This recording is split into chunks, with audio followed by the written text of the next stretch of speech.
You wake up, stumble to the kitchen, and pour yourself that first cup of coffee. For millions of people, this ritual is non-negotiable. But have you ever wondered what's actually happening inside your body with every sip? From the moment coffee touches your lips to weeks and months of daily consumption, your body goes through some incredible changes. Some will surprise you, and one might even shock you. Let's break down exactly what happens when you drink coffee every day. Within just 10 minutes of your first sip, caffeine enters your bloodstream. But here's what most people don't know. Coffee doesn't actually give you energy. That's right. What it does is block a neurotransmitter called adenosine. Adenosine is what makes you feel tired. It builds up in your brain throughout the day, binding to receptors that slow down neural activity. Caffeine is molecularly similar to adenosine, so it sneaks in and occupies those same receptors, preventing adenosine from doing its job.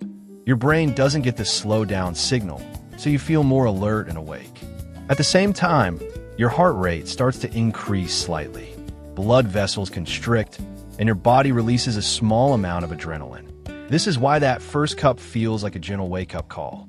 You're not getting energy, you're just blocking the signals that tell you you're tired. Clever, right? This is when coffee hits its sweet spot. Caffeine levels in your bloodstream reach their peak around 30 to 45 minutes after consumption.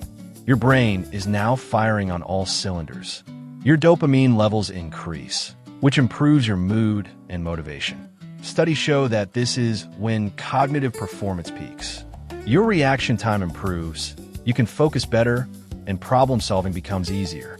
This is why so many people swear by their morning coffee before a big meeting or a study session. Your metabolism also gets a boost.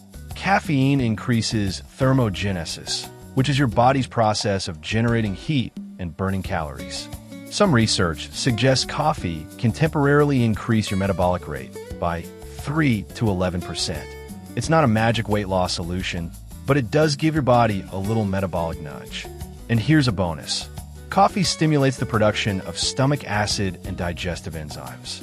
This is why many people feel the need to visit the bathroom shortly after their morning cup.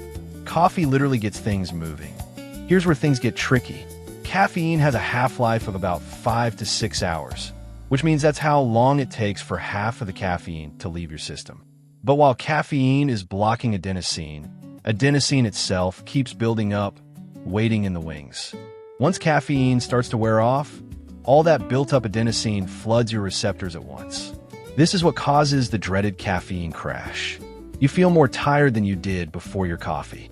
Your energy plummets. You might feel irritable or foggy, and suddenly you're reaching for another cup. This is how the coffee cycle begins. One cup leads to another and another as you try to avoid that crash. Your body starts to expect caffeine just to feel normal. This is the beginning of caffeine dependence, and it happens faster than you might think. If you drink coffee every single day, your body adapts. Within just 1 week of regular consumption, your brain starts producing more adenosine receptors to compensate for the ones being blocked by caffeine. This is called tolerance. The same amount of coffee that used to wake you up and make you feel sharp now barely does the job. You need more coffee to get the same effect. This is why someone who drinks 1 cup a day might feel wired, while someone who drinks 5 cups barely feels a buzz. But it's not all bad news. Your liver also becomes more efficient at metabolizing caffeine, which means you're less likely to experience jitters or anxiety from your daily dose. Regular coffee drinkers often report feeling calmer and more stable with their coffee intake compared to occasional drinkers who might feel shaky. Your body is essentially learning to function with coffee as part of its routine. For better or worse, coffee is now part of your biochemistry. Now here's where things get interesting. If you continue drinking coffee daily for a month or longer, some genuinely impressive health benefits start to show up. Brain health. Regular coffee consumption has been linked to a reduced risk of neurodegenerative diseases. Studies show that people who drink coffee regularly have a lower risk of developing Alzheimer's disease and Parkinson's disease. The antioxidants in coffee, particularly chlorogenic acid, help protect brain cells from damage. Liver protection. Coffee is one of the best things you can drink for your liver. Research consistently shows that daily coffee consumption reduces the risk of liver diseases, including cirrhosis and liver cancer. Even if you already have liver issues, coffee appears to slow the progression of the disease. Heart health. This one surprises people. For years, coffee was thought to be bad for your heart, but modern research tells a different story. Moderate coffee consumption, around 3 to 5 cups per day, is associated with a reduced risk of heart disease and stroke. The key word is moderate. Too much caffeine can increase blood pressure and heart rate in some people, so balance is important. Longevity. Multiple large-scale studies have found that coffee drinkers tend to live longer than non-coffee drinkers. One study followed over 400,000 people and found that coffee consumption was associated with a lower risk of death from heart disease, respiratory disease, stroke, diabetes, and infections. Mental health. Regular coffee consumption has been linked to a lower risk of depression and suicide. The mood-boosting effects of caffeine, combined with the ritual and social aspects of coffee drinking, seem to have a protective effect on mental well-being. Of course, coffee isn't perfect.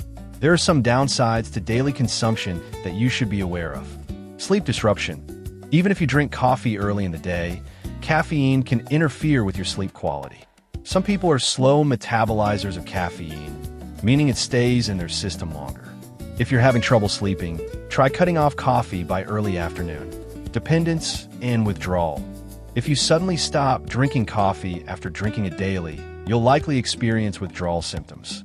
Headaches, fatigue, irritability, and brain fog are all common. These symptoms can last anywhere from 2 to 9 days. The best way to quit coffee is to taper down gradually rather than going cold turkey. Digestive issues. Coffee increases stomach acid production, which can be problematic for people with acid reflux or sensitive stomachs. It can also have a laxative effect, which is great if you're constipated but inconvenient if you're on the go. Anxiety and jitters. High doses of caffeine can trigger anxiety, especially in people who are already prone to it. If you notice increased heart palpitations, shakiness, or anxious thoughts after coffee, you might be consuming too much. Nutrient absorption. Coffee can interfere with the absorption of certain minerals, particularly iron and calcium. If you're at risk for anemia or osteoporosis, consider drinking coffee between meals rather than with them. So, after all that, is drinking coffee every day good for you or not? The answer is, it depends.